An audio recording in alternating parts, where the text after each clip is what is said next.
Charlotte Sting, 1997-2007. The Charlotte Sting were one of the WNBA's 8 founding teams in 1997 and quickly became a symbol of the league's early Southern presence. Affiliated with the NBA's Charlotte Hornets, the Sting played at the Charlotte Coliseum and later the Spectrum Center. Their signature teal and purple uniforms mirrored their NBA counterparts, but their grit was all their own. In those early years, the Sting were defined by defensive toughness and tenacity. With players like Andrea Stinson and Dawn Staley, the team made waves, culminating in a Cinderella run to the 2001 WNBA Finals after starting the season 1-10. Though they lost to the Los Angeles Sparks, their comeback story remains one of the most improbable in league history. Ownership changes and inconsistent performance led to instability. When the NBA's Charlotte Bobcats assumed control of the team in 2006, many hoped for a fresh start. But just a year later, in 2007, the franchise was disbanded. Charlotte hasn't had a WNBA team since, but the Sting's legacy lives on as one of the league's first disruptors. Cleveland Rockers, 1997-2003. Cleveland's brief but bold stint in the WNBA began as one of the league's original teams in 1997. Named the Rockers in honor of the city's rich musical legacy and Rock and Roll Hall of Fame, the team played at Gund Arena alongside the Cleveland Cavaliers. Led by stars like Susie McConnell-Serio, Mary Andrade, and Chastity Melvin, the Rockers were a defensive powerhouse. In 2001, they posted the best regular season record in the league, but were upset in the playoffs. A heartbreak that still stings fans who remember how close they came to greatness. Despite on-court competitiveness, the Rockers suffered from low attendance and ownership issues. When the Cavaliers' ownership declined to renew their support in 2003, the WNBA couldn't secure new backers, and the Rockers folded. Today, they're often cited as one of the league's best teams never to win a championship, a defensive juggernaut lost to time. Houston Comets, 1997-2008. The Houston Comets weren't just a WNBA team, they were a dynasty. As founding members in 1997, the Comets immediately became the league's first superpower. With legends like Cynthia Cooper, Cheryl Swoops, and Tina Thompson, they won the first 4 WNBA championships from 1997 to 2000, a feat no team has matched.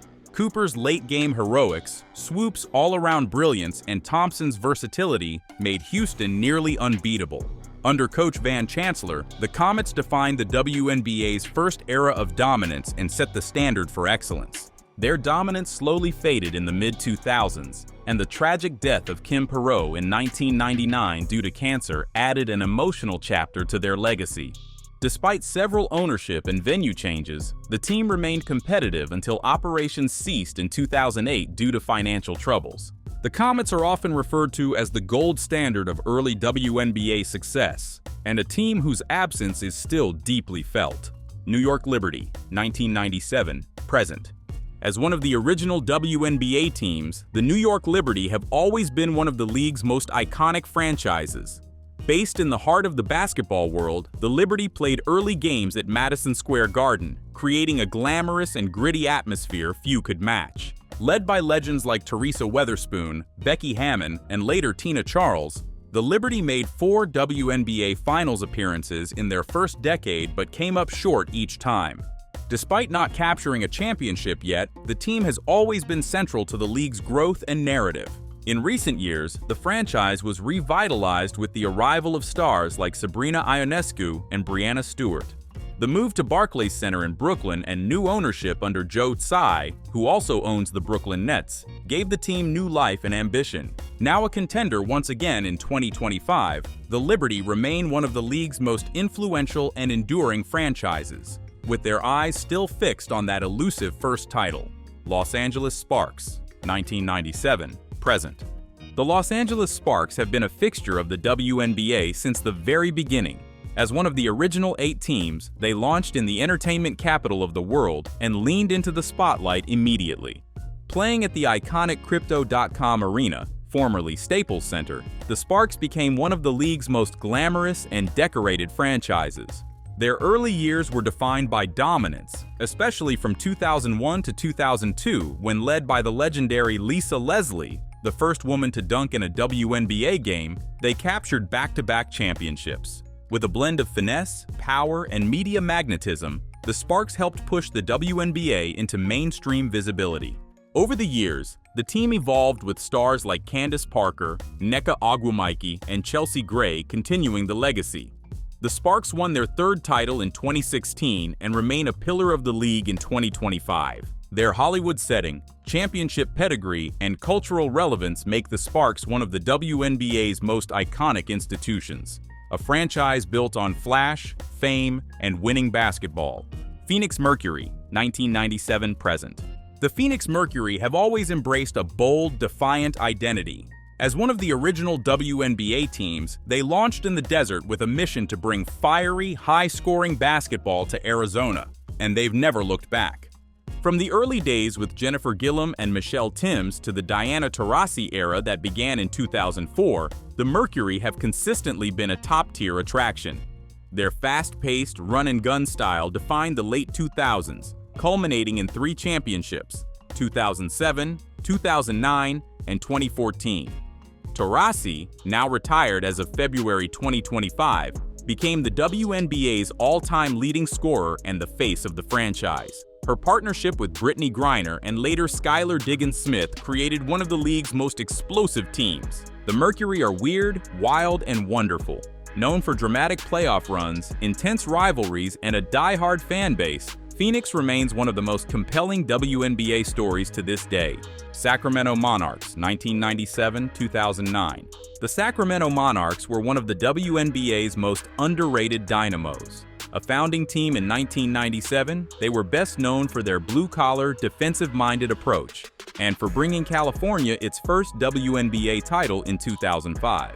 With stars like Yolanda Griffith, Taicha Penicheiro, and Demaya Walker, the Monarchs emphasized grit over glamour. They consistently made the playoffs throughout the 2000s and reached the WNBA Finals twice, winning it all in 2005 against the Connecticut Sun. Despite on-court success, the team's off-court support waned. The Monarchs folded in 2009 due to financial struggles and a lack of committed ownership. Attempts to relocate or revive the team fell short. Even so, Sacramento's lone WNBA title and hard-nosed identity left a lasting impact.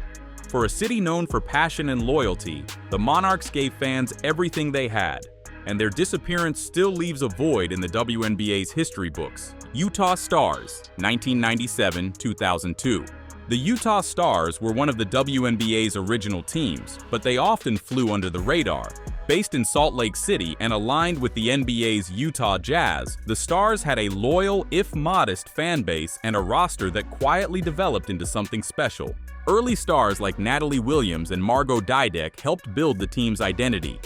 Dydek, at 7'2", remains the tallest player in WNBA history and was a shot-blocking force during her time in Utah. While the Stars didn't make deep playoff runs, they were known for physical play and interior defense. In 2003, the franchise was sold and relocated to San Antonio, becoming the Silver Stars, the first major move in WNBA history.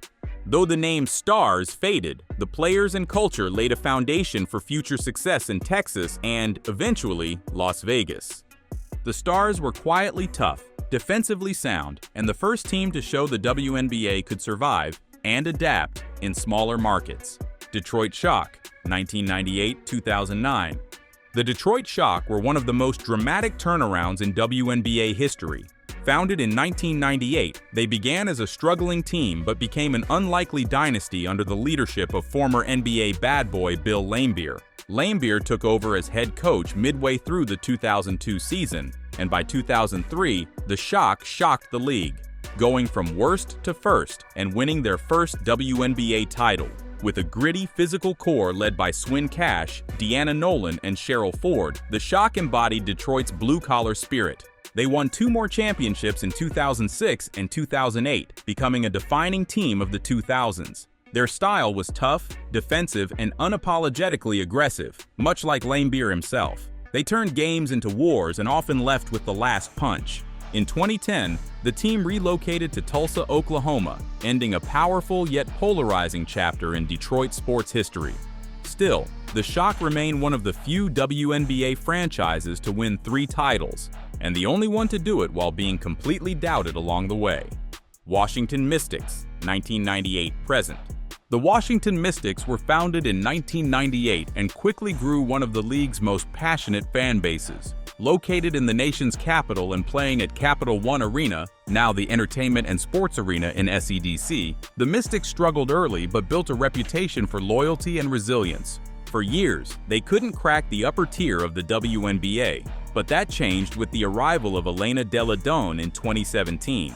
By 2019, they had built a modern powerhouse, blending sharp shooting, crisp ball movement, and veteran leadership to win their first WNBA championship. Coached by Mike Thibault, the Mystics' 2019 squad was considered one of the most offensively efficient teams ever, led by Delle Donne, Emma Miesemann, and Kristi Tolliver. Delle Donne also became the first WNBA player to join the 50-40-90 club. From league underdogs to champions, the Mystics are a story of patience, culture building, and finally breaking through. Minnesota Lynx, 1999-present. The Minnesota Lynx began quietly in 1999, but they've since become a gold standard for WNBA success. The early years were tough, marked by roster churn and minimal playoff appearances. But everything changed when they landed Simone Augustus in 2006, then Maya Moore in 2011, and later Sylvia Fowles. What followed was a dynasty. From 2011 to 2017, the Lynx won 4 championships, 2011, 2013, 2015, 2017, and reached the finals 6 times. They were dominant, unselfish, and perfectly coached by Cheryl Reeve, now widely regarded as one of the greatest coaches in WNBA history. The Lynx weren't just great, they were revolutionary. They proved a small market team could dominate with consistency, culture, and elite talent. Their mix of veterans and rising stars created the blueprint for sustained success. Even post-dynasty, the Lynx continue to be competitive, always finding new stars and staying relevant in the playoff race. In 2025, they're seen as a franchise with the DNA of champions. Orlando Miracle, 1999-2002. The Orlando Miracle were a short-lived but memorable part of the WNBA's first big expansion. Founded in 1999 as a sister franchise to the NBA's Orlando Magic, the Miracle leaned into local fanfare and drew decent crowds at the TD Waterhouse Center. With standout players like Shannon Johnson, Taj McWilliams-Franklin, and Nikesha Sales, the Miracle were competitive and even made the playoffs in 2000. But they struggled to reach the next level, and fan interest began to wane as NBA-focused ownership lost interest. In 2003, the franchise was sold and relocated to Connecticut, becoming the Connecticut Sun, the league's first team not affiliated with an NBA franchise. While the Miracle didn't last long, they laid the groundwork for one of today's most successful WNBA organizations. Their Orlando era was brief, but the talent and heart of the team made them more than a footnote. Indiana Fever, 2000-present. The Indiana Fever joined the WNBA in 2000 as part of the league's expansion phase and quickly became a blueprint for long-term stability in a small market. Affiliated with the NBA's Indiana Pacers and playing at Gainbridge Fieldhouse, formerly Conseco Fieldhouse, the Fever took a few seasons to find their identity. That changed with the arrival of Tamika Catchings in 2002. A defensive force and all-around leader, Catchings became the heart and soul of the franchise for over a decade. Under her leadership, the Fever were perennial playoff contenders and reached the WNBA Finals 3 times, finally winning it all in 2012. Indiana's blue-collar, defense-first style fit the state's deep basketball culture. The team cultivated loyal fans and fostered a strong developmental pipeline. In 2024, they drafted Caitlin Clark, the most hyped rookie in years, pairing her with 2023 #1 pick, Aaliyah Boston. By 2025, the Fever were once again at the center of the league's attention, this time powered by youth, spacing, and a new media frenzy. Seattle Storm, 2000-present. The Seattle Storm were born in 2000 alongside the Indiana Fever, and like their counterparts, they've grown into one of the WNBA's most decorated franchises. Sharing early NBA ties with the Seattle Supersonics, the Storm quickly found success, especially after drafting Sue Bird in 2002 and Lauren Jackson in 2001. Bird and Jackson became one of the greatest duos in WNBA history, leading the team to its first championship in 2004. After Jackson's retirement, Bird stuck around to lead the Storm to 3 more titles in 2010, 2018, and 2020, with new stars like Breanna Stewart and Jewel Lloyd stepping up. The Storm have always been a blend of tactical brilliance and player empowerment. Their strong front office and loyal fan base in Seattle helped them weather storms, including the NBA's Sonics relocation. Now in the post-Bird era, the Storm are retooling with Jewel Lloyd and rising talents like Nika Mule. Few franchises have redefined themselves across decades like Seattle, and they're still doing it in 2025. Miami Sol, 2000-2002. The Miami Sol were one of the shortest-lived WNBA franchises, but they made an impression in their brief three-season run from 2000 to 2002. Based in South Florida and aligned with the NBA's Miami Heat, the Sol leaned into the city's vibrant energy with tropical branding and flashy aesthetics.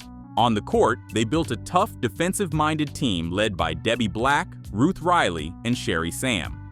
In just their second season, the Sol made the playoffs and looked like a franchise on the rise. But financial issues and low attendance, combined with the 2002 WNBA contraction, spelled the end. The Sol were dissolved at the end of that season, and several of their key players were later redistributed to other franchises. While Miami never got a second chance at a WNBA team, the Sol are still remembered by diehard fans as a team that had potential, identity, and swagger, just not the backing needed to last. Portland Fire, 2000-2002. The Portland Fire were another short-lived expansion team that entered the league in 2000. Aligned with the NBA's Portland Trail Blazers, the Fire played at the Moda Center, then known as the Rose Garden, and tried to tap into Oregon's rich basketball culture. Despite a roster that included stars like Jackie Stiles, who won Rookie of the Year in 2001, and Sophia Witherspoon, the Fire never made the playoffs in their three-season existence. Injuries, inconsistency, and lack of strong ownership support plagued their progress. In 2002, as part of the league's financial restructuring, the team was disbanded along with the Miami Sol. It was a disappointing end for a franchise that showed promise and drew some passionate local support. Portland remains one of the larger U.S. markets without a WNBA team in 2025. And given the city's strong women's basketball following, fans still hope the Fire, or a new team, might someday return.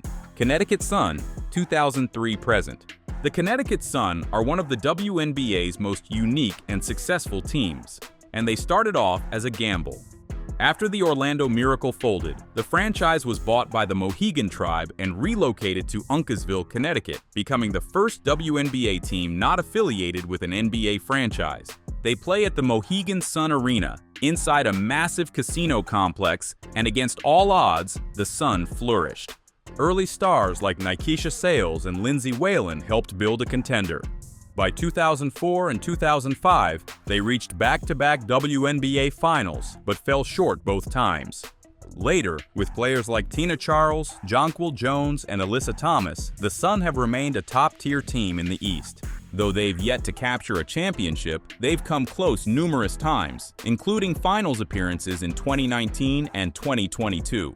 The Sun are known for their physical play, deep benches, and smart front office moves. In 2025, they remain one of the most competitive and respected teams in the league, all while playing in a casino resort in a rural corner of the U.S. San Antonio Silver Stars, 2003-2017. After the Utah Stars relocated in 2003, the team rebranded as the San Antonio Silver Stars, later simplified to just the Stars. They brought women's basketball to Texas with a mix of veteran talent and new energy. And while they struggled early, things turned around by the mid-2000s. With stars like Becky Hammon, Sophia Young, and Ruth Riley, San Antonio reached the WNBA Finals in 2008, falling to the Detroit Shock. Their peak era was built on Hammond's crafty point guard play and heady leadership, which helped her become one of the league's most beloved players. Despite fan support and flashes of brilliance, the franchise never secured a title and was sold and relocated to Las Vegas in 2018, becoming the Las Vegas Aces. While their Texas chapter ended, San Antonio laid the foundation for what would become one of the most dominant franchises in WNBA history. Chicago Sky, 2006-present. The Chicago Sky entered the WNBA in 2006 as an independent expansion team, unaffiliated with an NBA franchise, and took time to build their identity. With the league growing and stabilizing, the Sky gave Chicago its long-overdue seat at the women's basketball table. The early years were rocky, but the turning point came when they drafted hometown hero Candace Parker, originally with the Sparks, in 2021. That season, everything clicked. Under the leadership of Parker, Kalia Copper, and Courtney Vandersloot, the Sky went on an underdog run and won their first WNBA championship in 2021. That title run wasn't just a win for Chicago, it was a validation of years of culture building and community investment. The Sky became a staple of Southside basketball and a model for how to develop a contender in a large sports market without NBA backing. In 2025, they remain in transition after Parker's second departure and Vandersloot's exit, but they continue to develop young talent and stay playoff relevant. Atlanta Dream, 2008-present. The Atlanta Dream were added in 2008 as part of the league's push into the Southeast. Though they began with an abysmal .430 record, the Dream quickly evolved into a competitive team under coach Marinelle Meters and star player Angel McCoughtry. From 2010 to 2013, Atlanta reached the WNBA Finals 3 times, though they never captured the trophy. Still, the Dream carved out a fierce, athletic identity that matched the swagger of their city. Off the court, the franchise made headlines in 2020 when former owner and U.S. Senator Kelly Loeffler publicly opposed the league's social justice stances. Players, including their own, pushed back hard, and Loeffler eventually sold the team. That player-led movement became one of the WNBA's most powerful social justice moments.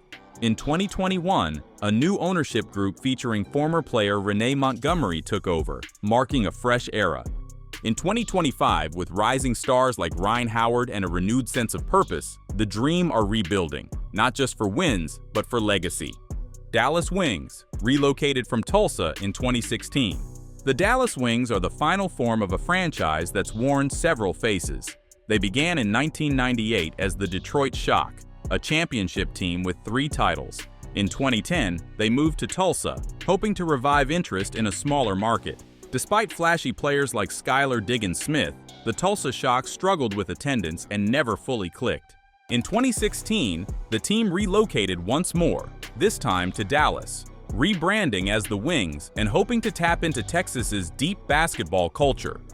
Though championships have eluded them in Dallas, the Wings have become a breeding ground for elite young talent. From Arike Ogunbowale's scoring flair to the front court pairing of Satu Sabali and Tierra McCowan, the Wings are packed with potential. In 2025, they remain a team with a high ceiling, one of the most physically dominant but still chasing consistency. They're a symbol of transformation, a team that's moved cities, changed names, but never stopped evolving. Las Vegas Aces, 2018-present. The Las Vegas Aces are a modern WNBA powerhouse, born out of relocation, built through bold moves, and defined by dominance. After the San Antonio Stars moved to Vegas in 2018, the team quickly rebranded with a sleek, high-rolling identity. Under the ownership of Mark Davis, also the owner of the NFL's Raiders, the Aces made major investments in facilities, player health, and team culture. Those bets paid off. With a core built around Aja Wilson, Kelsey Plum, Chelsea Gray, and Jackie Young, plus coaching from Becky Hammon, the Aces won back-to-back WNBA titles in 2022 and 2023, becoming the first repeat champs in over 2 decades. They are flashy, physical, and media-savvy, and they've turned Las Vegas into the WNBA's new epicenter of star power. In 2025, they remain the team to beat and a blueprint for how investment and vision can turn a relocated team into a dynasty. Golden State Valkyries, 2025-present. The Golden State Valkyries are the WNBA's newest franchise, making their debut in the 2025 season. Based in San Francisco and backed by the powerhouse ownership of the NBA's Golden State Warriors, the Valkyries were immediately positioned to succeed, both on and off the court. Their name, Valkyries, evokes Norse warrior goddesses and sets a tone of strength and elegance. The branding is sharp, modern, and distinctly Bay Area, a perfect blend of tech-savvy sleekness and basketball tradition. The Valkyries play at the Chase Center and are already drawing sellout crowds. With a roster packed with young talent and a commitment to building a long-term contender, they're expected to shift the league's balance of power on the West Coast. While it's early, the Valkyries represent something bigger. a renewed wave of WNBA growth, investment, and cultural relevance. San Francisco has long waited for a team like this, and in 2025, it finally arrived. Toronto, TBD, coming in 2026. In a major milestone for the league's international reach, the WNBA officially announced its first Canadian franchise in May 2024. The team, based in Toronto and backed by Larry Tannenbaum, chairman of Maple Leaf Sports and Entertainment, is expected to begin play in the 2026 season.